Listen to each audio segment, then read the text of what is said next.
Good morning, and welcome again to Word of Faith Responds and Speaks Out. It is so good to be with you this morning. We have so enjoyed doing these programs, and we have been still receiving a lot of great feedback from you listeners. We have some listeners that have said that they are tuning into us every program, and that really means a lot. We want to say a special thank you to all of you who have been listening to these programs. And if you're tuning in for the first time, we want to welcome you as well. We are telling you the truth about the Word of Faith Fellowship. You've heard possibly a lot of false accusations in the media about our church, and now you are actually getting to hear the truth straight from the source, Word of Faith Fellowship members. And so we have for several weeks been telling you the truth. We've been addressing a lot of the false accusations that have been in the media. And at the same time, we've wanted you to know about who we really are. And so we've had people on the program who are sharing their testimony of how God has really transformed their life. And, we serve such a wonderful God. One thing that we see is that God loves us so much, and anything that's not right in our lives, God can absolutely transform us. Today, I have two people with me here whose lives have been completely transformed. I have Douglas McDonald and DeWitt Prince. These are some very good friends of mine, and you are going to hear powerful testimonies today about the miracles that these men have seen in their lives. God has really, really changed their lives so much. Douglas is an associate pastor at our church. He is in charge of the prison ministry and the hospital ministry, along with DeWitt, and he's been at our church a long time. And Douglas is going to share with you about the things that God has done in his life. Go ahead, Douglas. Thank you, Mark. It's good to be here with you this morning. And excuse me. Good to be with all you people out there that are listening this morning. I was born in 1947 in Warren, Pennsylvania. And to tell you right off the bat, my father did not accept me, and that was part of the struggle that I've had growing up. At the age of about 8 years old, my father moved to Canada. We all moved to Canada, and my father went to school and became an Episcopal priest. But he had a bad drinking problem, and that problem it continued. I ended up going to church all of my life, learning about Jesus, but I never knew him, and that was my other problem. And we moved back to the United States. My dad had several churches, and I grew up wanting all my life secretly. People didn't know this, but I wanted to be a drummer. And in 1964, my life changed when the European people came with all their music, the Beatles and the Rolling Stones, and I said, that's it, that's what I'm going to be. And up until then, I didn't have a father. My father was home, but he wasn't there. And I was left on my own, so I got into all these things in the world. I started playing in the band when I was a senior in high school, started to travel, and my life was full of drugs and alcohol, and I was a very troubled man. And I got to a place where I didn't know what to do. And then I got drafted. I went to Vietnam. I had my first experience in Vietnam with heroin. So nothing got better. Everything kept getting worse. I came back home. I was traveling again in the band. And one day, I got a phone call. And it was from a friend of mine in Oklahoma that was going to a Bible school. And they were at a prayer meeting. And there was going to be a prayer seminar in Oklahoma, there in Tulsa, and they said, you need to be here. Well, I went, and I stayed, and I've never been the same since. And but before that happened, I had an unusual experience. I was down in New Orleans, and I went to a church that my mother told me about. My mother was a praying mother. She kept praying for me and praying for me. And she said, I know a place you could go. So I went to this church that one Sunday, and I sat down in the church, and they were going to Sunday school. So I got back up and went to the Sunday school. And a man got up in that class and he said, somebody in here has seen a great light, but there's a dark cloud over you, and if you don't come out from under the cloud, the light will leave you forever. And I didn't think much about it at the time. I went back into the sanctuary, I sat down in the middle of the sanctuary, about 1,200 people, and this fellow said to me, he said, you'll never be the same after today. And I thought, well, I've heard that before. I went through the service, and they had an altar call. And after at that altar call, I said, I need to go to the front. So I went to the front, and the pastor's son was in that Sunday school class. He walked up to me and he said, you are who that word was for. He said, I want you to come to my office. I want to talk to you. So I went back to his office and began to talk to him. And he told me that if I wanted to stay in New Orleans, that they would pray for me and help me. If I wanted to go home, they would continue to hang on to me and pray for me. About that time, I started to hear this banging on the door and on the wall outside his office. And what I found out later was the singer of our band came to the church service and tried to get me out of the service. But I was in the pastor's office. And the security, now I know we've had a lot of persecution because of security, but the security in that church would not let that man come into his office, and they actually threw him off the property. So I'm thankful for the security.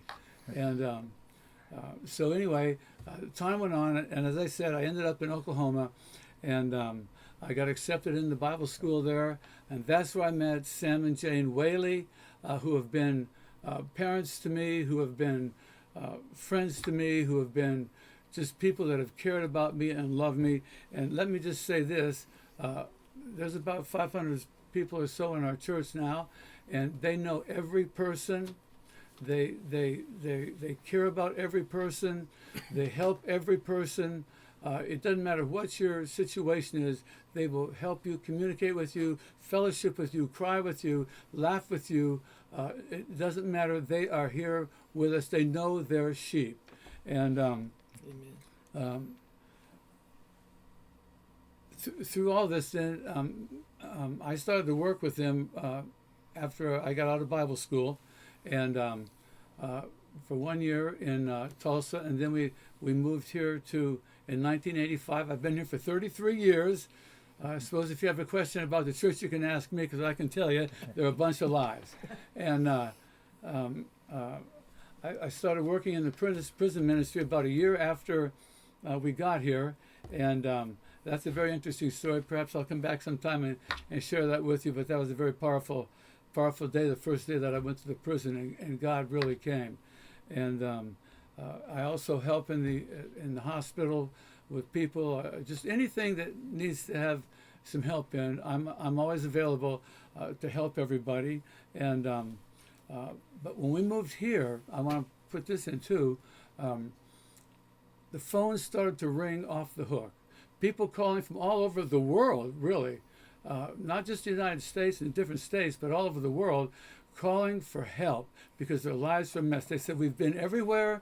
We've been to clinics, we've been to churches, we've been to counselors, but nothing's changed. Can you help us? And people began to come. And just like myself, I had a bad problem with self-abuse, with self-hatred, with drugs, and all that whole lifestyle. And God helped me, and God will help you. And people came, and we started to get persecuted for that. But the Bible says if you live godly, you will be persecuted. And we here, Sam and Jane they have poured their hearts and lives out to teach us the scriptures how that we might live godly and holy lives. And that's what the Bible is asking us to do. That's what Jesus is asking us to do, is to follow him and live a godly and a holy life. So we've been very persecuted, but I tell you, it's only made us stronger. We that are here, we want to help the people, and the sad thing is that the devil has used the lies about our church to keep people in our county that are hurting, that want help, from coming.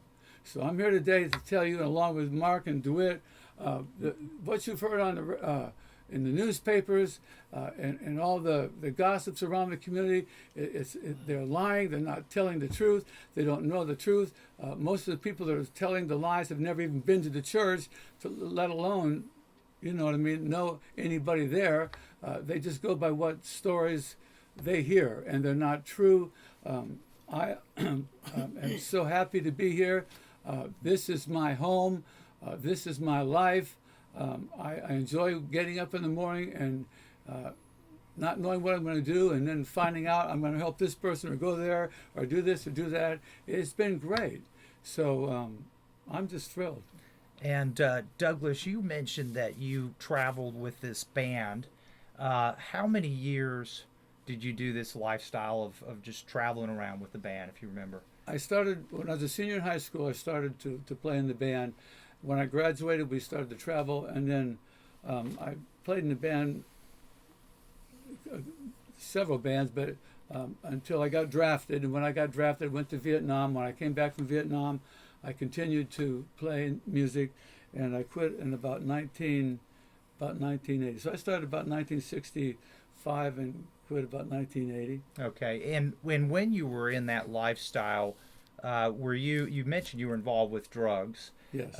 Was that through pretty much the whole time that you were in the band traveling? Yes, even before I was in the band. I mean, that lifestyle, once you get in that lifestyle, it is a terrible lifestyle. I mean, what you see when you see these people on TV and in videos is not the truth.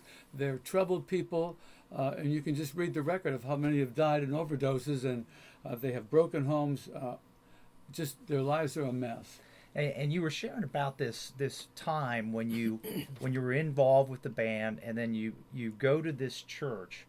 What led you to this church? Did something happen to you that made you want to all of a sudden stop traveling in the band and go to this church one Sunday morning? Yes, my mother was, as I said, was a praying mother, and she was walking the floor herself one night, and she just said, "Jesus, I can't take this anymore. I give Douglas to you.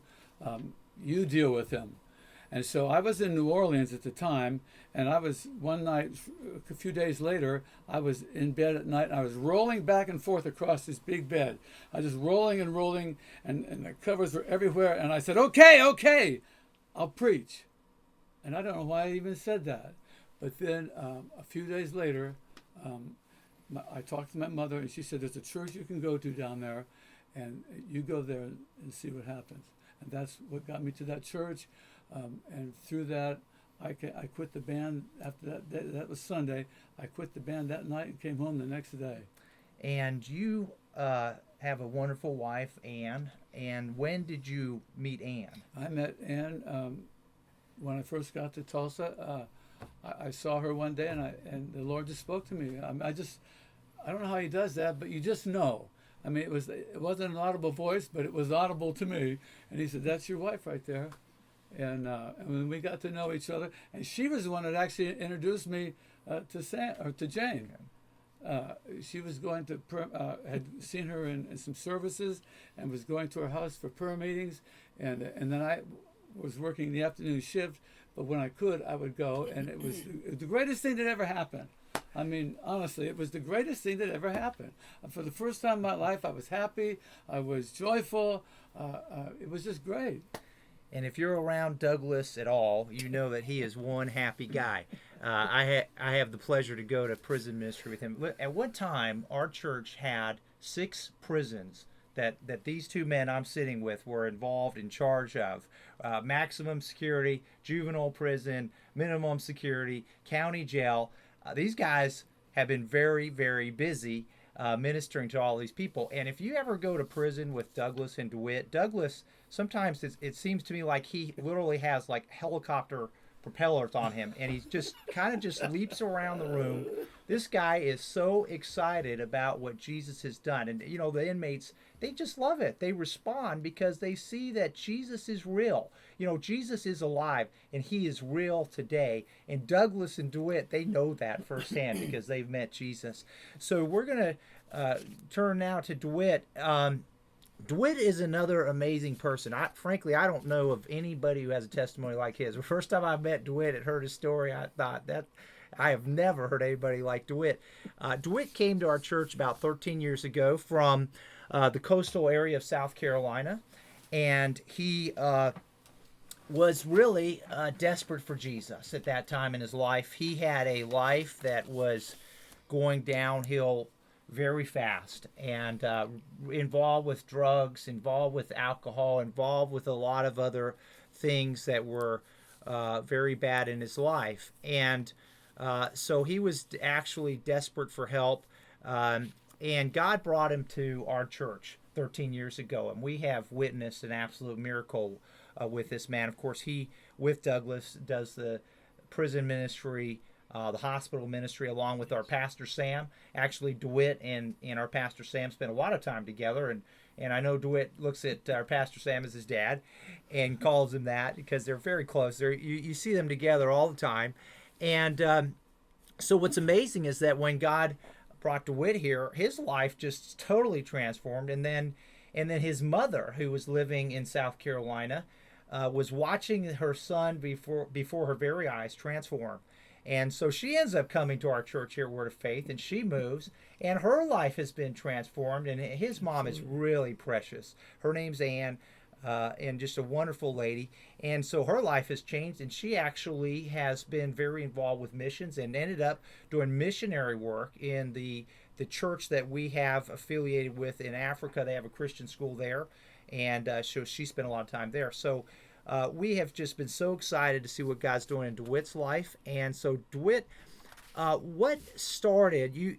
I know that you've had a former life of just drug abuse, alcohol abuse, everything you could imagine. What started this? Back in good morning to everyone. Back in 1981, me and my two brothers were on the way to the hospital to see my mom, who was in the hospital. We worked all day on the farm that day. Went home, took a shower, got ready, went to Florence to see my mom. And on the way back, we were driving back home, and I reached down to get a cassette out of the floorboard that dropped, and then ran off the road, hit a large tree, and my two brothers were killed instantly. They were 13 and 14 at the time. I was 16 going on 17. Several hours before somebody found us, and then being in the hospital several months, both legs broken, fingers that were messed up, just had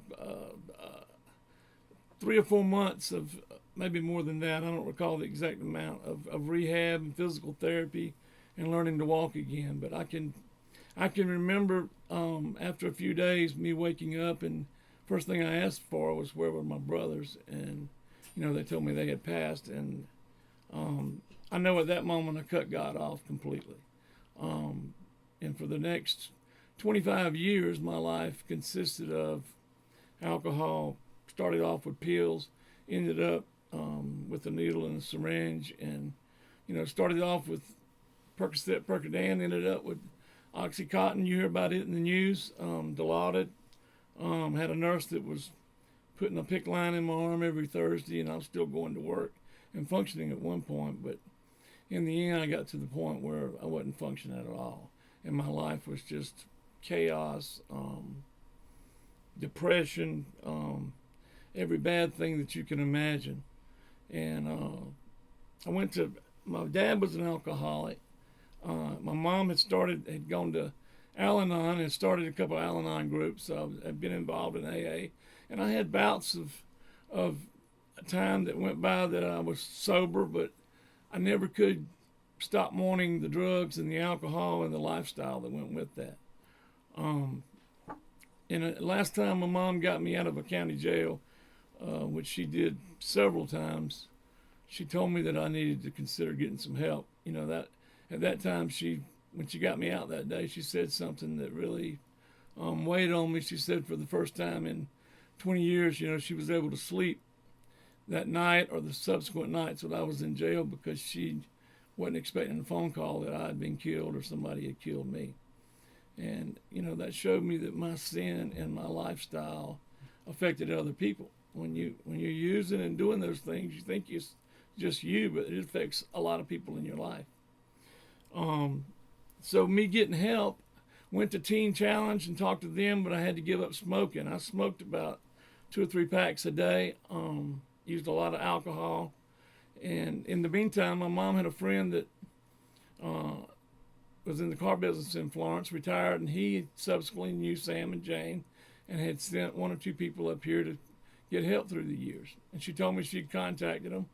And that July 4th, Douglas and Sam came down to the beach, and I remember the day vividly. I had 200 allotted at the pharmacy waiting to pick them up. Was an absolute mess, smoking 1 cigarette after the other, wondering what was going to happen, but I knew my life was a absolute mess. I had 7 friends that had OD'd. I'd lost 4 or 5 friends that had committed suicide. A dear friend that was a Vietnam vet like Douglas that I went to pick up one morning, he killed himself. You know, I knew that I was at the end of the road. Sam and Douglas came, talked to me for about an hour, you know, laid everything out before me, and basically asked me, you know, think about it. And I said, I'm ready to go. And I got in the car with them. Before I got in the car, I had a carton of cigarettes, talking about the cigarettes. And just had a little bag. Only thing I had, I'd been through lots of money, had a home on a 150-acre farm. You know, I'd lost all that. Lots of businesses through the years, but had a small bag and had a carton of cigarettes under my arm. And, you know, Sam said, you won't need those anymore, and I threw them back in the condo to my mom. And to this day, I've never smoked another cigarette. I mean, that is the delivering power of God. Came here, and I actually moved in with Douglas. And Douglas was going back and forth to the ministries. He'd always go to Morganton on Mondays and come back at Monday night. And he'd sit down and eat a late dinner and talk about the guys that he talked to in the prison. This was a Morganton prison? Yeah. Is that right? It was Foothills. And, you know, it put a desire in me after a while to get involved in the prison. And after doing it several times, I began to realize that's what God had called me to do. And this was what I was supposed to be doing. After the car wreck, my grandmother ended up committing suicide. She had rheumatoid arthritis for years and years and years. How old, you're talking about the car wreck where your 2 brothers died, how old were you in that car wreck? 16. And how old were your brothers? 13 and 14. Okay. And grandmother committed suicide. We went through that. And then in 1987, my grandfather, who basically was a gentleman that adopted my dad. My dad's dad died he got electrocuted when he was really young. And my grandfather, in 1987, I'd been out drinking all night. Somebody knocking on my door about 5:30 and said my grandfather's house was on fire. He actually was burned up in the house, buried. 89, some rumors start, and they end up exhuming his body, and they missed in the first autopsy 2 bullets. And my dad and his business partner were charged and arraigned for conspiring to have my grandfather killed. You know, at that point, my life just seemed to steamroll down the hill. Everything that I was involved in was going south and not going anywhere. At that time, were you involved with your dad in business? Yes. Okay. Very involved with him. We had several corporations. The court system was several years before they got, they were found guilty of conspiracy, solicitation, accessory. They appealed it. My dad stayed out on $1 million bond for almost 2 more years. On a Saturday, we get a fax from the Supreme Court that my dad, appeals court, that he'd been found guilty of those charges, and they added 1 more. His business partner got off completely, and they ordered a new trial for him. My dad left the country, ended up being on the 10 most wanted. Went to a place called Tobago in the West Indies. he subsequently came back to the States. We were buying a lot of tax sale properties, and he came back and ended up being picked up in Knoxville, Tennessee, coming off of a golf course. By the feds. Yeah, Okay. by the FBI. He came back. They added a 10-year sentence to the one he already had, which was life plus 20. Our relationship began to get worse. He was liquidating everything he could get his hands on for more attorneys, and at some point I said, this is ridiculous. We just burned through everything we possibly got, and at that point our relationship got really bad, and he conspired with my uncle to have the business partner that lived and myself and 2 other people killed. And the FBI came to me and warned me what was going on. At that point, my drug use was so bad, I refused to go in, custody with the FBI. My mom and me, our relationship, like you said earlier, she now is here and she lives with me and my wife. Our relationship was not good at all then. And, that's something else God has restored through the years, is my relationship with her. God's done so much for me. I was a farm boy in South Carolina and never could imagine me being a preacher or going to prisons and helping other guys. That's the furthest thing. I thought when I got here, I'd been to several rehabs and programs, and I thought there was something they were going to put on a piece of paper for me to do that would transform my life. And God does that every day. I mean, my life is continually transformed. And like Douglas, I love what we do. We never know what we're doing. There's very few days we plan something. God just puts it in our heart and we go do it. And the prison ministry is what we're called to do, no question about it. And through the course of this, you met your wife. Sure Andrea. did. Tell a little bit about that. Andrea was from Dallas, Texas, and after being here maybe a year or so, we became friends, and she's been very instrumental in my life for the last 12, 13 years. Just a big asset. Keeps me out of the ditch and keeps me going the right way. Tell us, you mentioned that you started using drugs, and it started with the pain medication, then you got out of the hospital and things got worse. How long did you have this lifestyle of using drugs, using alcohol, doing all these things? How long did that go on in your life? 26, 27 years.